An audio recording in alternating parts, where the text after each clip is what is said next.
So I promised myself for the last couple of days that I'd come out here and make another video of these Cactus Effigy Stones. You see this?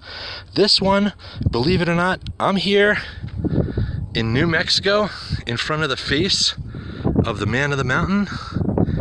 And I'll be honest, whoever had this stone before me would probably be really excited, you know, because the culture that they believed in and the way that they did things with this, right?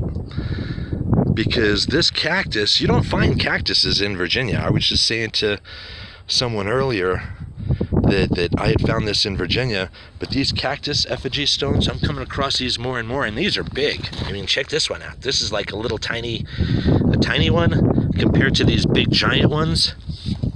Because again, you could come into any given area, pick up a rock, and it'll tell you the rivers, you know, what kind of things are in the area and everything.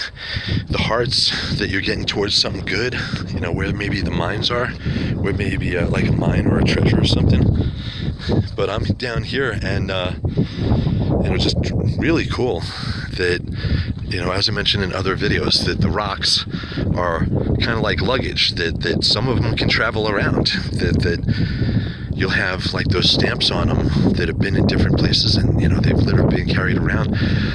The culture that existed, I would say probably for at least a couple hundred, if not a few thousand years, that, you know, you lived under starlight, firelight, weather systems with the re-evolutions and everything. But if you know how to read the rocks and the stones, even with the re-evolution, and you know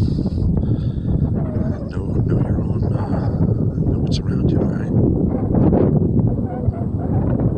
These stones will talk about, and they'd pass on the stories through these rocks, because that's, you know, they just go from place to place.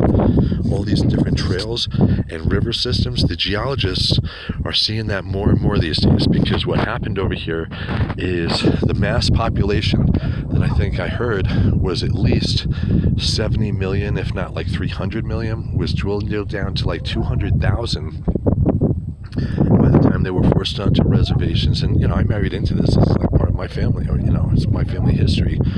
But yeah, so a lot of that information was lost. I had no idea until I started finding stuff myself and looking into it. And science archaeologists of today hardly even knew about this stuff, or at least a lot of the stuff was being suppressed, you know, because of I guess power controls that I would say, you know, how things happen, you know, help make things happen.